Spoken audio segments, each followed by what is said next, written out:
상승 추진기는 여전히 작동하지 않았다. 이제 내가 할 수 있는 일은 아무것도 없었다.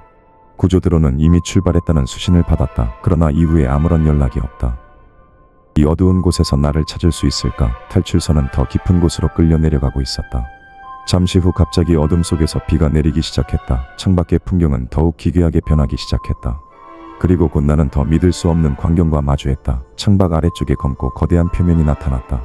그것은 바다처럼 보였다. 끝없이 출렁이는 검은 수평선. 하지만 그곳에 물은 없었다. 그것은 아마 고압의 액체 수소층일 것이다. 탈출선은 마침내 그 검은 유체층 위로 떨어졌다. 충돌음은 없었다. 그러나 무언가 끈적하고 무거운 것이 선체 전체를 감싸는 느낌이 들었다. 곧검은 표면이 창문 아래쪽부터 천천히 차오르기 시작했다.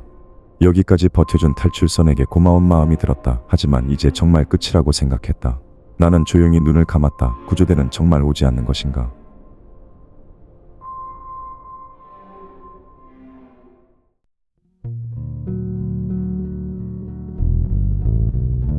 주황빛으로 뒤덮인 거대한 구름바다가 눈앞에 펼쳐져 있었다. 우리는 목성 대기의 상층부에 머물고 있었지만 그곳의 구름은 마치 살아있는 생물처럼 빠르게 흐르고 있었다. 저 멀리에서는 번개가 구름 사이를 찢고 있었다. 행성의 신이라는 이름에 걸맞게 목성의 번개는 지구에서 보던 그 어떤 번개보다 거대하고 난폭했다. 나는 이 경이로운 풍경을 플랫폼 안에서 보는 것보다 직접 밖으로 나와 바라보는 것을 좋아했다. 두꺼운 방호복 너머로 느껴지는 미세한 진동조차 이 거대한 행성이 숨쉬고 있다는 증거처럼 느껴졌다. 아래를 내려다보면 끝을 알 수 없는 구름의 심연이 보였다. 그곳은 단순한 하늘 아래가 아니라 한번 떨어지면 다시는 돌아올 수 없는 무한한 추락의 입구처럼 보였다. 우리는 목성의 대기 흐름과 번개 그리고 자기장을 전력으로 변환하는 부유식 발전 플랫폼에서 일하고 있었다. 태양계 외곽으로 진출한 인류에게 가장 큰 문제는 에너지였다. 태양에서 멀어질수록 태양광은 약해졌고 인류는 그 빈자리를 대신할 새로운 에너지원이 필요했다. 그 해답을 목성에서 찾았다. 플랫폼 밖에서는 거친 폭풍과 번개가 끝없이 몰아쳤지만 내부는 놀라울 만큼 조용했다. 기지가 세워진 지 10년이 지났지만 지금까지 단 한 번의 중대 사고도 발생하지 않았다. 게다가 목성 근거리 궤도에는 우리를 지원하는 모함선이 공전하고 있었다. 우리가 위험에 빠진다 해도 구조대는 즉시 출동할 수 있었다. 적어도 우리는 그렇게 믿고 있었다. 그러던 어느 날 더 많은 에너지를 확보하기 위해 플랫폼을 대적점 인근으로 이동시키라는 지시가 내려왔다. 내 오래된 취미가 다시 시작되었다. 이 역사적인 이동을 직접 보고 싶었던 나는 다시 한번 플랫폼 밖으로 나갔다. 그리고 예상대로 눈앞에는 압도적인 장관이 펼쳐졌다. 주황색과 흰색 구름층이 끝없이 이어지는 저편에서 서서히 붉은 구름대가 모습을 드러내기 시작했다. 그 붉은 구름대는 마치 경계선 같았다. 여기서부터는 인간의 영역이 아니니 더 이상 접근하지 말라고 경고하는 듯했다. 예상대로 폭풍은 더욱 거세졌고 번개는 이전보다 훨씬 자주 구름을 찢고 내려꽂혔다. 작업 환경은 위험해졌지만 그만큼 확보할 수 있는 전력은 압도적이었다. 모두가 위험을 알고 있었지만 누구도 작전을 중단하자는 말을 꺼내지 않았다. 그 순간이었다. 아래쪽 구름층에서 거대한 폭풍 기둥이 솟구쳐 올랐다. 그것은 지금까지 관측된 어떤 상승 기류보다도 높고 빨랐다. 마치 행성 내부에서 터져나온 분노처럼 우리를 향해 치솟았다.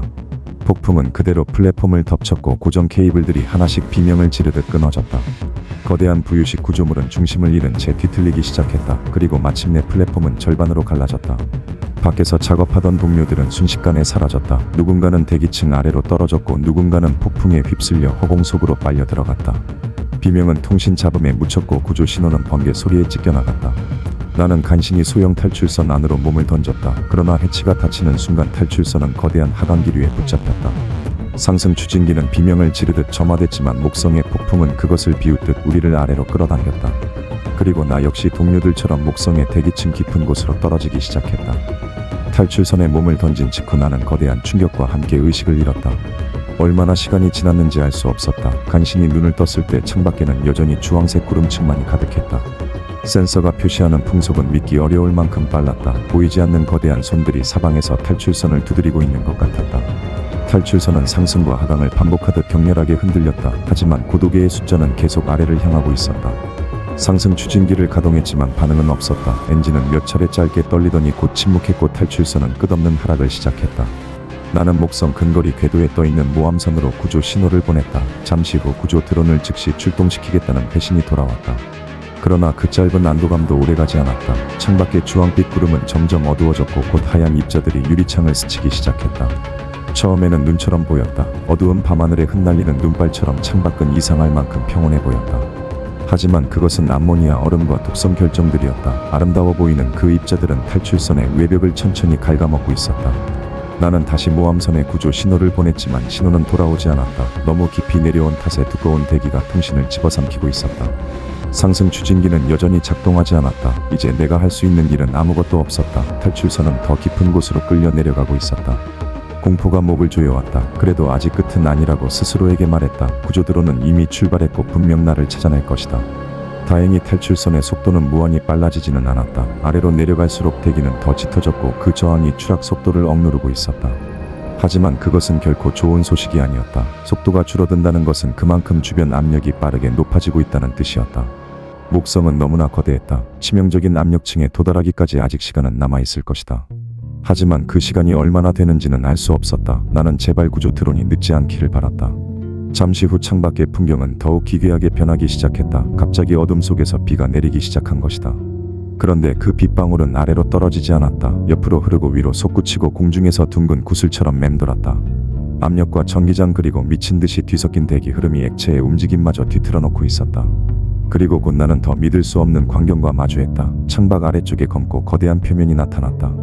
그것은 바다처럼 보였다. 끝없이 출렁이는 검은 수평선. 하지만 그곳에 물은 없었다. 그것은 아마 고압의 액체 수소층일 것이다. 탈출선은 마침내 그 검은 유체층 위로 떨어졌다. 충돌음은 없었다. 대신 무언가 끈적하고 무거운 것이 선체 전체를 감싸는 느낌이 들었다. 탈출선은 잠시 그 위에 떠 있는 듯했다. 하지만 그 검은 표면이 창문 아래쪽부터 천천히 차오르기 시작했다. 창밖 하단부가 어둠에 잠겼다. 검은 액체처럼 보이는 고압 유체가 선체를 타고 올라왔고 외벽 곳곳에서 경고등이 붉게 깜빡였다. 만약 탈출선의 방호층이 조금이라도 약했다면 나는 이미 압력과 독성 대기에 짓눌려 사라졌을 것이다. 여기까지 버텨준 탈출선에게 고마운 마음이 들었다. 하지만 이제 정말 끝이라고 생각했다. 나는 조용히 눈을 감았다. 그 순간 경고음과 함께 새로운 신호가 잡혔다. 구조 드론 5대가 내 위치로 접근하고 있었다. 믿을 수 없는 기적이었다. 구조 드론들은 검은 유체층을 뚫고 내려와 탈출선에 결합했다. 곧이어 견인 장치가 작동했고 상승 추진 엔진들이 동시에 점화됐다. 탈출선은 거친 검은 유체층을 찍고 위로 솟구치기 시작했다. 금속성 비처럼 떨어지는 액체 입자들이 창문을 두드렸고 드론들의 엔진 불빛이 어둠 속에서 희미하게 흔들렸다. 만약 누군가 이 장면을 멀리서 지켜보고 있었다면 그것은 경이로운 광경처럼 보였을지도 모른다. 끝없는 목성의 심연 속에서 작은 기계들이 한 인간을 끌어올리기 위해 사투를 벌이고 있었다.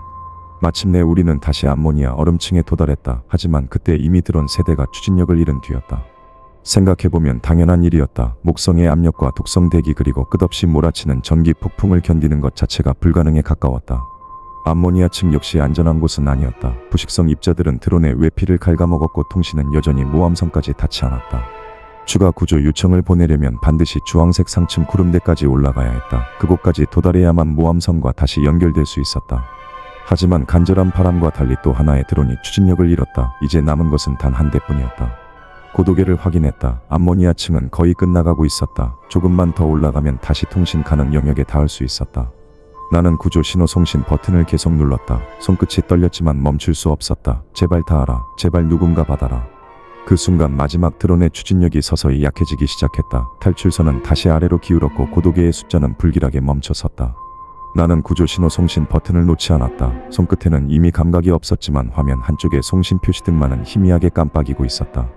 그리고 바로 그때 통신기에 짧은 잡음이 끼어들었다. 끊기긴 했지만 그 잡음 사이로 분명 사람의 목소리 같은 것이 들렸다. 나는 숨을 삼켰다. 그것이 모함선의 회신인지 고장난 통신기가 만들어낸 환청인지 알 수 없었다. 다음 순간 마지막 구조 드론의 엔진 불빛이 완전히 꺼졌다. 나는 다시 아래로 미끄러지기 시작했다. 창밖의 주황빛은 멀어지고 있었다. 하얀 암모니아 입자들도 검은 유체층의 번쩍임도 다시 나를 향해 천천히 다가오고 있었다. 나는 마지막으로 통신기를 바라보았다. 수신 표시등은 꺼진 것 같기도 했고 아직 희미하게 살아있는 것 같기도 했다. 그때 다시 한번 아주 짧은 소리가 들렸다. 누군가 내 이름을 부른 것 같았다. 하지만 대답하기도 전에 탈출선은 다시 목성의 깊은 대기 속으로 빨려 들어갔다. 바닥이 없는 세상이 있을까? 그러나 나는 여전히 더 아래로 내려가고 있었다.